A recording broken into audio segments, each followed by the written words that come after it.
Good morning, everyone. Welcome in social science class. How are you, dear?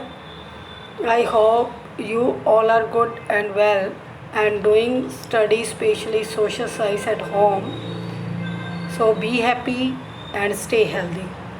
Dear students, today we will start the next chapter from your social science book, chapter number 2, Natural Resources, Land, Soil and Water. And in this chapter we will come to know about the natural resources, that are land, soil and water, their formation and the importance of these resources in our life. So let's go to this chapter. Earth is a unique planet in the solar system. Life is possible on the earth because of the four spheres. There are lithospheres, atmosphere, hydrosphere and biosphere. Students, we will know our earth, the only planet which is unique because life is possible on this.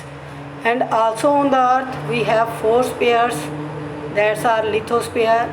Lithosphere means sphere of land, and atmosphere means sphere of air. Hydrosphere means sphere of water, and biosphere means where the three spheres meet and create the next sphere, that is called biosphere. Earth's surface is divided into two parts, that are land and water. Earth surface को बेटा two types में divide किया गया है, क्योंकि इसके to he parts हैं, एक लैंड है और एक वाटर है. Land covers about 30% of the total surface area of the earth and water about 70% of its total surface. और अर्थ के ऊपर जो लैंड और वाटर है उसकी डिस्ट्रीब्यूशन भी अलग अलग है. लैंड एरिया कितना है, नियर अबाउट 30%, और इसी तरह जो वाटर है अर्थ के ऊपर वो है 70%. तो लिथोस्फीयर, एटमॉस्फेयर, हाइड्रोस्फीयर, बायोस्फीयर, इनके बारे में हमने 7th क्लास में स्टडी किया था कि इन स्फीयर्स की वजह से ही अर्थ के ऊपर जो है लाइफ पॉसिबल है. नेक्स्ट है हमारा पॉइंट लैंड रिसोर्सेज. तो अभी नेचुरल रिसोर्सेज में सबसे पहला रिसोर्सेज है लैंड. अब हम उसके बारे में पढ़ेंगे कि लैंड की फॉर्मेशन कैसे होती है, लैंड के यूजेस क्या क्या हैं. The most important natural resource upon which all human activities based is land. तो अर्थ के ऊपर एक लैंड ऐसा नेचुरल रिसोर्स है जिस पर सभी ह्यूमन एक्टिविटीज़ जो है हो सकती हैं अगर अर्थ के ऊपर क्या है बेटा, लैंड. तो लैंड क्या है, एक इम्पॉर्टेंट रिसोर्स है. It is use for growing crops, building houses, constructing roads and railway tracks. अब ह्यूमन एक्टिविटीज़ क्या क्या होती हैं इसके ऊपर, ह्यूमन क्या क्या करता है इसके ऊपर, क्या करता है, क्रॉप्स हैं वो ग्रो करता है, अपने लिए हाउसेज जो है वो बिल्ड करता है, रोड, रेलवे, इन चीज़ों की कंस्ट्रक्शंस होती है. तो ये सब लैंड के ऊपर ही पॉसिबल है. इसी तरह इस्टेब्लिश करता है इंडस्ट्रीज़ को. एनिमल्स जो हैं वो भी स्टे करते हैं, ग्रेज करते हैं लैंड के ऊपर. Mining activities. तो these are some activities done by human and it is only done on the land resources. Almost all human activities related to food, shelter और clothing take place on land. जो basic needs हैं human की, जैसे food, shelter है, clothing है, ये सब इससे रिलेटेड जो एक्टिविटीज़ हैं बेटा वो कहाँ होती हैं, लैंड के ऊपर. तो lithosphere consist of loose surface called soil. Lithosphere जो सबसे पहला स्फीयर हमने पढ़ा है मीन्स स्फीयर ऑफ लैंड. इसके ऊपर जो फर्स्ट लेयर है सरफेस की यानी लिथोस्फीयर के ऊपर जो लैंड पार्ट है, सबसे फर्स्ट लेयर को क्या बोलते हैं, सोइल. अब सॉइल की फॉर्मेशन किससे हुई है, it is a combination of organic और इनऑर्गेनिक मैटर. सोयल किससे मिलकर बनी है, ऑर्गेनिक मटेरियल से, इनऑर्गेनिक मटेरियल से. ऑर्गेनिक में क्या इंक्लूड होता है? The organic components which consist of dead और डीकम्पोज्ड। डेड क्या होता है? जो एनिमल्स जिनकी डेथ हो जाती है, मर जाते हैं, और जो प्लांट्स हैं वो डीकम्पोज्ड हो जाते हैं। एनिमल्स के जो भी रिमेन्स हैं या प्लांट्स के जो रिमेन्स हैं वो क्या होते हैं? सोइल के साथ ही मिक्स होकर गल और सड़, डिकम्पोज क्या हो जाता है? गलना, सड़ना। वो गल सड़ कर क्या करते हैं? उस सोइल के साथ ही मिक्स हो जाते हैं और उसके बाद उस सोइल में क्या पैदा होती है? ह्यूमस। यानी कि सोइल में अगर ह्यूमस कंटेंट है, इट मीन्स वहाँ पर एनिमल्स और प्लांट्स के जो कंपोनेंट्स हैं वो डिकम्पोज हुए हैं, इसलिए वो सोइल जो है वो फर्टाइल सोइल बन जाती है। इसी तरह the inorganic component is found by rock particles, minerals such as lime, iron etcetera. Organic में क्या आता है? लिविंग, और इनऑर्गेनिक में आता है नॉन लिविंग, यानी कि रॉक पार्टिकल्स हैं, मिनरल्स हैं, लाइम, आयरन, ये सब पार्टिकल्स जो हैं वो इनऑर्गेनिक कंपोनेंट्स के नाम से जाने जाते हैं और वो भी सोयल फॉर्मेशन में हेल्प करते हैं। Soil is formed as a result of the long continued weathering process of rocks. अब सोयल की फॉर्मेशन कोई ईज़िली नहीं बनी कि हम कह दें कि सोयल जो है हम मिट्टी का निर्माण ईज़िली कर सकते हैं। नो, क्योंकि ये किस चीज़ का रिज़ल्ट है? जो फर्स्ट लेयर बनती है लिथोस्फीयर पे, उसमें वेदरिंग जो प्रोसेस होती है रॉक्स की, जो भी चट्टानें हैं या इग्नियस रॉक्स, हमने 7th में स्टडी किया था कि इग्नियस रॉक्स जो हैं, सबसे पहले जब वोल्केनिक इरप्शन होता है तो जो फर्स्ट सॉलिड सब्सटेंस अर्थ के ऊपर आता है उसे क्या कहते हैं? इग्नियस। अब वो इग्नियस रॉक्स के ऊपर वेदरिंग प्रोसेस होती है। वेदरिंग में भी हमने एजेंट्स पढ़े थे, विंड है, एयर है, ये क्या करती है? उन रॉक्स को जो जमा हो गए हैं अर्थ के ऊपर, डिपॉजिट हो गए हैं, उनकी वेदरिंग करती है, यानी कि उनको तोड़ती है, ब्रेकिंग होती है, या वो हवा के साथ उड़कर कहीं और किसी स्पेस पर जाकर डिपॉजिट हो जाते हैं। तो इस प्रोसेस की वजह से क्या होती है? Soil formation. It also contains water and air. Land के अंदर रॉक पार्टिकल्स तो हैं, जो सोइल है उसमें रॉक पार्टिकल्स हैं, बट वाटर और एयर भी होती है, क्योंकि सोइल जो है उसके अंदर पोर होते हैं which occupy its pore space, छेद होते हैं और उसमें वाटर और एयर के कंटेंट भी पाए जाते हैं। तो लैंड की जो फॉर्मेशन है इस तरीके से जो सोयल लेयर बनती है वो प्रोसेस की वजह से बनती है। About 90% of the world population, देखेंगे आगे कि जो 90% वर्ल्ड पॉपुलेशन है वो कहाँ इनहेबिटेड है? इनहेबिटेड क्या होता है? रहना। कहाँ रहना पसंद करती है पॉपुलेशन? प्लेन एरियाज़ में, जहाँ पर सब फैसिलिटीज़ ईज़िली मिल जाती हैं, एक्टिविटीज़ भी ईज़िली हो जाती हैं, वहाँ पर लोग रहना पसंद करते हैं। तो इसी वजह से वर्ल्ड की लगभग 90% जो पॉपुलेशन है वो प्लेन एरियाज़ में ही इनहेबिटेड होती है, क्योंकि प्लेन एरियाज़ किसके साथ बने हुए हैं? Alluvial soils. और ये कहाँ कहाँ पर पाई जाती है सोइल? ट्रॉपिकल एंड सब ट्रॉपिकल एरियाज़।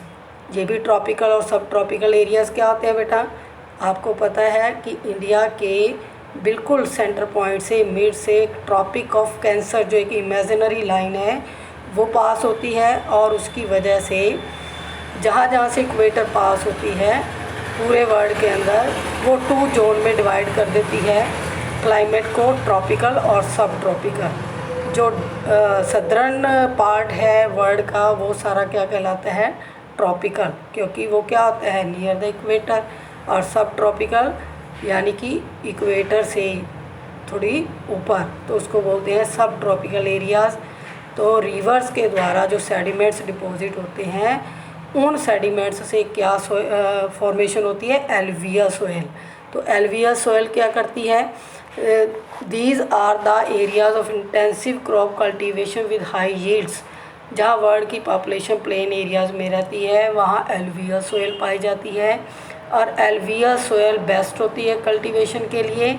और वहाँ पर इंटेंसिव यानी पॉपुलेशन भी ज़्यादा है और वहाँ खेती भी ज़्यादा करने की कोशिश की जाती है ताकि कल्टीवेशन से हाई यील्ड यानी कि फसलें मिले और लोगों की जो पॉपुलेशन की फूड डिमांड है वो फुलफ़िल की जा सके। All these areas sports dense populations, जहाँ पर कल्टीवेशन ज़्यादा होती है नेचुरली है वहाँ पर पॉपुलेशन जो है डेंस होती है। बेटा डेंस क्या होता है? घनी आबादी। लैंड एरियाज, जो भी लैंड एरिया है प्लेन्स एरियाज़ का, वहाँ पर डेंसिटी ज़्यादा है पॉपुलेशन की। डेंसिटी क्या होता है? पर कैपिटा जो है एरिया वो ज़्यादा होता है। In contrast sparse population is seen in areas of high altitudes, deserts और equatorial regions where slopes are steep, temperature is either too hot और cold, soils are thin and infertile. Sparse क्या होता है? बिल्कुल कम जनसंख्या, ठीक है। डेंस होता है अधिक जनसंख्या और स्पार्स होती है विरल जनसंख्या। अब कम जनसंख्या जो 90% पॉपुलेशन तो देखो प्लेन एरियाज़ में है, बाकी बची 10%, वो 10% जो पॉपुलेशन है वो कहाँ पर इनहेबिटेड है? जो high altitude means hilly areas हैं, डेजर्ट्स हैं और इक्वेटोरियल फॉरेस्ट है। जहाँ पर देखो हिली एरियाज़ में क्या होती है? स्टीप बहुत स्लॉप्स होती हैं। स्लो मीन्स क्या होता है? ढलाने, जो तीखी ढलान होती है पहाड़ी एरिए पर। टेम्परेचर जो क्या होता है? ऐसे एरियाज़ जहाँ पर टेम्परेचर बहुत ज़्यादा गर्म और बहुत ज़्यादा ठंडा। इसी तरह सोइल्स आर थिन और इनफर्टाइल, जहाँ पर सोइल इनफर्टाइल होती है वहाँ पर पॉपुलेशन कम रहना पसंद करती है। These areas are inhabited by people who are engaged in hunting, gathering, fishing, shifting, agriculture।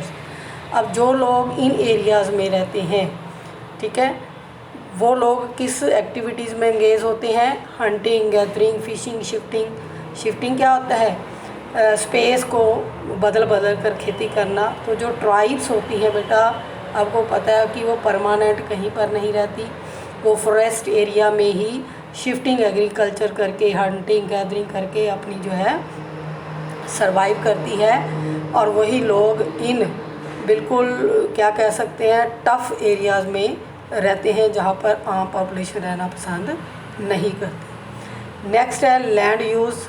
Land is use for various purposes. अब लैंड जो है 30% अर्थ के ऊपर, उसके यूजेस क्या क्या है, क्या उसके ऊपर एक्टिविटीज़ होती हैं, उसके बारे में फ़र्दर स्टडी करेंगे हम कि लैंड का जो यूज़ है बहुत सारे पर्पसेस को सॉल्व करने के लिए किया जाता है। अब वो पर्पसेस क्या है? जैसे cultivation of crops, building of houses, construction of road, railways, grazing of animal etcetera. तो ये सब एक्टिविटीज़ लैंड के ऊपर होती हैं और इसी एक्टिविटीज़ के लिए जो लैंड यूज़ होती है उसे कहते हैं land use pattern. This is commonly known as land use pattern. Underline करें, वन वर्ड के लिए इम्पोर्टेंट है ये, 1 मार्क्स के लिए क्वेश्चन पुट किया जाता है। What is land use pattern? तो land use for many purposes like cultivation of crops, building of houses, construction of roads, railways and grazing of animals. This is known as land use pattern. The percentage of land used for various purposes varies। अब जो percentages of land use है वो varies क्या करती है? अलग अलग है, अलग अलग रीजन में अलग अलग है। कहीं पर लैंड का बहुत ज़्यादा यूज़ है और कहीं पर जो लैंड है वो बैरन पड़ी है, बिल्कुल उसका यूजेस ही नहीं होता।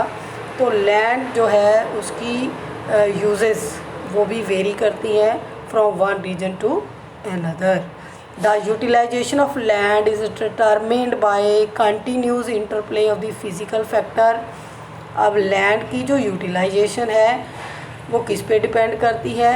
रिलीफ, सोयल की रिलीफ कैसा है, उबड़ खाबड़ तो नहीं है ज़मीन, सोयल कैसी है, क्लाइमेटिक कंडीशंस, मिनरल रिसोर्सेज, ये सब फिज़िकल फैक्टर में आते हैं। ठीक है, जो भी नेचुरल रिसोर्सेज हैं वो सारे फिज़िकल फैक्टर में इंक्लूड होते हैं। इसी तरह ह्यूमन फैक्टर्स भी हैं। अब ह्यूमन जो है लैंड को यूज़ करता है, ठीक है, डेंसिटी ऑफ पॉपुलेशन डिपेंड करती है, एंड द टेक्नोलॉजिकली और social requirement of the people, कि लोगों की नीड कैसी है, वो इंडस्ट्रीज़ लगाना चाहते हैं या एग्रीकल्चर करना चाहते हैं या जो रेजिडेंशियल एरियाज़ है। तो ये सब जो एक्टिविटीज़ हैं वो किस में आती हैं, लैंड यूज़ में।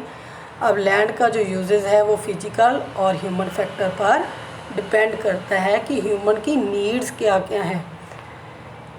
नेक्स्ट देखें, the study of land use. अब जो लैंड यूज़ है उसका जो पैटर्न वो किस लिए किया जाता है, it is important for the economic planning of a nation. किसी भी नेशन की अगर इकोनॉमिक प्लानिंग करनी है तो सबसे पहले हमें उस नेशन की, उस राष्ट्र की, यानी कि अपनी कंट्री की लैंड के बारे में नॉलेज होनी चाहिए कि कहाँ पर लैंड फर्टाइल है, इनफर्टाइल है, मिनरल्स किस सॉइल में पाए जाते हैं। तो अलग अलग जो रीजन है कंट्री के अंदर उसकी लैंड की स्टडी करना ज़रूरी है for the progress of country. It helps in assessing shortcomings. अगर हमें लैंड यूज़ का पता है कि लैंड कैसी कैसी है तो जो शॉर्ट कमिंग्स हैं लैंड यूटिलाइजेशन के अंदर उसको कम किया जा सकता है। Countries decide the land use according to their development goals और अवेलेबिलिटी ऑफ नेचुरल रिसोर्सेज। तो जब ये सब डाटाज होंगे कि लैंड फर्टाइल है, इनफर्टाइल है, तो उससे क्या होगा, एक अच्छा प्लान बनेगा, इकोनॉमिक प्लान, जिससे कि डेवलपमेंट गोल्स फुलफ़िल होंगे और जो नेचुरल रिसोर्सेज हैं उनके बारे में भी नॉलेज होगी कि हमारी कंट्री के पास जो रिसोर्सेज हैं वो कितने यूज़फुल हैं या उन्हें कैसे असेस किया जा सकता है। According to the scientific norms 33% area of the world should be under forest to maintain ecological balance. अब लैंड देखो 30% लैंड है अर्थ के ऊपर और अलग अलग कंट्रीज़ के पास अलग अलग इसकी परसेंटेज है। तो साइंटिफिक नॉर्म्स के अकॉर्डिंग वर्ल्ड के अंदर क्या होना चाहिए, 33% जो एरिया है should be under forest to maintain ecological balance.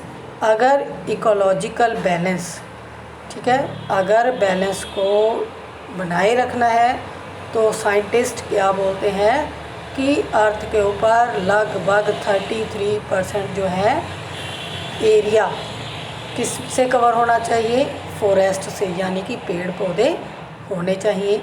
But जो प्रेजेंट टाइम में ये कितना एरिया कवर्ड है फॉरेस्ट के अंडर, 31.6%। अंडरलाइन करेंगे तो ये है हमारे पास यानी कि वर्ल्ड के अंदर सिर्फ 31% फॉरेस्ट एरिया है और ये भी वेरी करता है। आउट ऑफ दिस यानी कि 31.6% एरिया फॉरेस्ट के अंदर है, उसमें 93% ऐसे फॉरेस्ट हैं जो अपने आप क्या है ग्रो हो गए हैं, पैदा हो गए हैं, और 7% जो है वो मैन मेड की जो कंट्रीब्यूशन है। अब जो 7% है इसको इंक्रीज़ करना मस्ट है। Earth's forest cover is unevenly distributed with the some countries most of their lands covered by forest while other have limited forest cover। ठीक है, तो सब कंट्रीज़ में जो फॉरेस्ट एरिया है वो अलग अलग है।